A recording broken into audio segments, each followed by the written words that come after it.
አንዳንድ ጊዜ ሰዎች በቃ ሰርግ እንደዚህ ይዘው የሚሄዱት የሚያጌጡበት ሰው ለሰርግ ብቻ የሚሆን አይነት ሰው ነው የሚፈልጉት።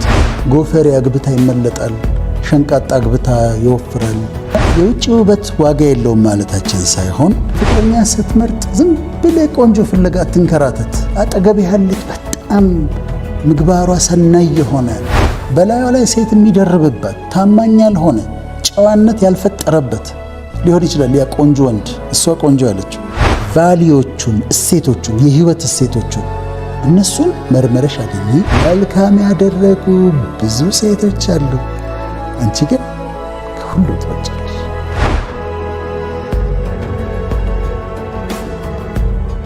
ከውጪ አሁን ወጣቱም ዝም ብሎ ከውጪ አይቶ ዝም ብሎ በዛ ላይ ተመስርቶ አይደለም ማግባት ያለበት። ሁሉም ሴቶች ውብ ናቸው፣ ሁሉም ወንዶች ውብ ናቸው። እኔ እንደዛ ነው ማምነው። የእግዚአብሔር ፍጡር ስለሆኑ ሁሉም ውብ ናቸው። ግን በፐርሴፕሽን ደረጃ በቃ በጣም ቆንጆ ሴት ፈልጌ ነው ማገባው ሲል ወንዱ ስህተት ውስጥ ይገባል።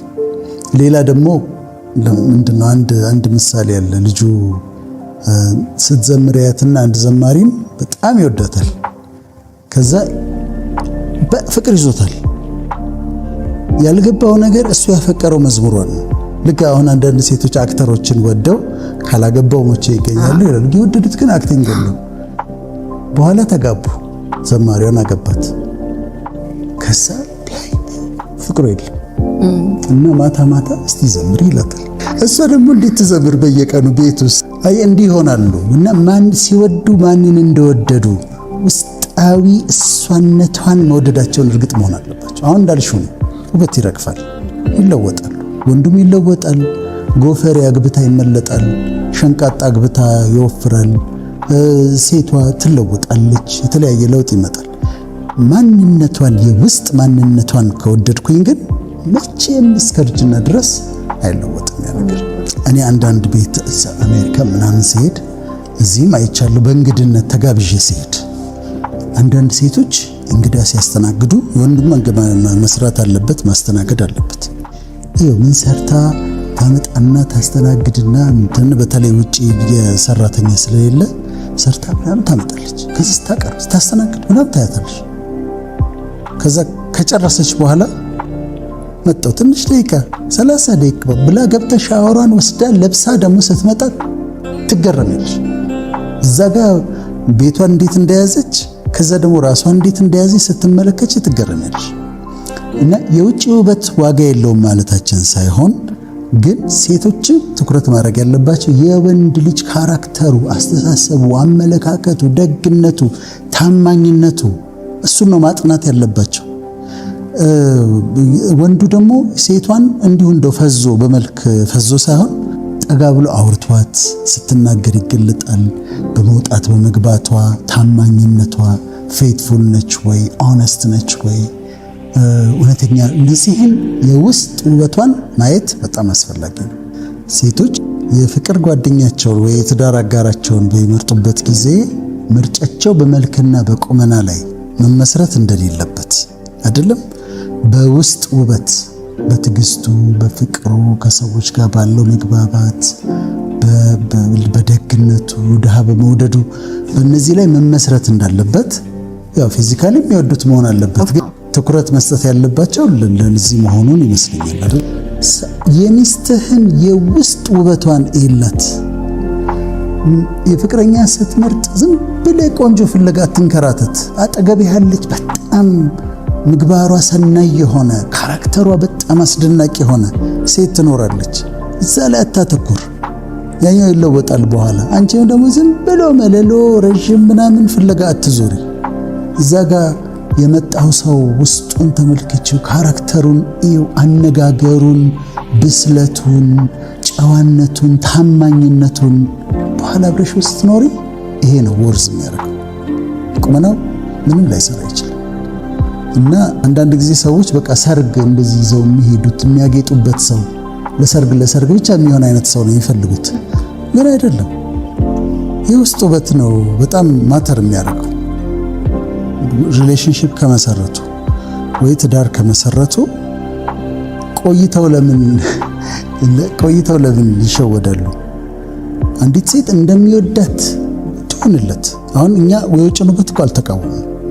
ፐርሴፕሽን ስለሆነ የሚወዳት አይነት ሴት ትሆንለት። ግን በቃ እንዲህ አይነት ቅርጿ እንደዚህ ሆነ መልኳ እንደዚህ ሆነ ብሎ ግን አግኝቷት ካገኛት በኋላ የሱ ከሆነች በኋላ የውስጥ ውበት ከሌላት ግን ኦል ሂዝ ላይፍ ስቃይ ነው የሚሆንበት። እሷም እኔ በእንዲህ አይነት ወንድ ነው የምፈልገው እንዲህ ነው ብላ ግን ያንን አይነት ሰው ፈልጋ ከዛ በኋላ ስታገባው የሚሰድባት፣ የሚደበድባት፣ የሚያዋርዳት፣ በላዩ ላይ ሴት የሚደርብባት፣ ታማኝ ያልሆነ ጨዋነት ያልፈጠረበት ሊሆን ይችላል ያ ቆንጆ ወንድ፣ እሷ ቆንጆ ያለችው ወንድ። ስለዚህ በሱ በቁመናው በመልኩ በጥርሱ ንጣት ምናምን ተመስርታ ግንኙነት ከገባች በተለይ ትዳር ውስጥ ከገባች በኋላ ትልቅ ስቃይ ውስጥ ነው የምትገባው። ስለዚህ እኛ ምንድነው አሁን ፎከሳችን የውጭ ውበት ጥሩ ነው መልካም ነው፣ ግን የውስጥ ውበትን ተመልከቱ። ባህሪዋን፣ አስተሳሰቧን፣ አመለካከቷን፣ አኗኗሯን፣ አነጋገሯን፣ ጨዋነቷን፣ ታማኝነቷን፣ ትህትናዋን፣ በጎነቷን፣ ደግነቷን ተመልከት። እሱን መርምር እና እሱን ካገኘህ አጥብቀህ ያዘው። አንቺም ደግሞ የእሱን ታማኝነቱን ጨዋ ነው ወይ ነገ ሴት የማይደርብብሽ ሰው ነው? ታማኝ ነው? ቫዮለንት ነው? የሚሰድብሽ ነው? የሚደበድብሽ ነው? አቢዩዝ የሚያደርግሽ ሰው ነው? መልኩን አሳምሮ ስድብ የሚሳደብ ነው? ገንዘቡቶ የሚያባክን ካገባሽ በኋላ አንቺን አስቀምጦ በየናይት ክለቡ የሚዞርና ብሩን የሚበትን የሚጠጣ ነው? ውስጡን ቼክ አድርጊ። ባህሪውን፣ ካራክተሩን፣ ማይንዱን፣ አስተሳሰቡን፣ ቫሊዮቹን፣ እሴቶቹን፣ የህይወት እሴቶቹን እነሱን መርመረሽ አገኚ ብለን ነው የምንመክረው። መቼም ይሄንን ብለን አንዲት ሴት አለች፣ እሷን ሳናነሳት ምን ይላል? አንቺም ቅርብሻል ትወጃታለሽ አይደል? ባሏ ምን ይላታል? መልካም ያደረጉ ብዙ ሴቶች አሉ፣ አንቺ ግን ከሁሉም ትበልጫለሽ ይላታል። መልካም ያደረጉ ብዙ ሴቶች አሉ፣ አንቺ ግን ከሁሉም ትበልጫለሽ ይላታል። ምሳሌ 31 ላይ ነው። አንድም ቦታ ላይ ስለ ጭኗ ስለ ተረከዟ አያወራም። የለም ስለ አፍንጫዋ ስለ መልኳ አያወራም። ልባም ሴትን ማን ሊያገኛት ይችላል? ዋጋዋ ከቀይ ዕንቁ እጅግ ይበልጣል። የባሏ ልብ ይታመንባታል፣ ምርኮም አይጎድልበትም። እድሜዋን ሁሉ መልካም ታደርግለታለች፣ ክፉም አታደርግም። የበግ ጠጉርና የተልባ እግር ትፈልጋለች፣ በእጆቿም ደስ ብሏት ትሰራለች። እርሷ እንደ ነጋዴ መርከብ ነች፣ ከሩቅ አገር ምግቧን ትሰበስባለች። ገና ሌሊት ሳለ ትነሳለች ይላል። ገና ሌሊት ሳለ ትነሳለች። ለቤቷም ሰዎች ምግባቸውን፣ ለሰራተኞቿ ተግባራቸውን ትሰጣለች። እርሻን ተመክታ ትገዛለች፣ የእጇ ፍሬ ትተክላለች። ወገቧን በኃይል ትታጠቃለች፣ ክንዷን ታበረታለች። ንግዷ መልካም እንደሆነ ትመለከታለች። መብራቷ በሌሊት አይጠፋም። እጇን ወደ አመልማሎ ትዘረጋለች፣ ወደ ችግረኛም እጇን ትሰጣለች።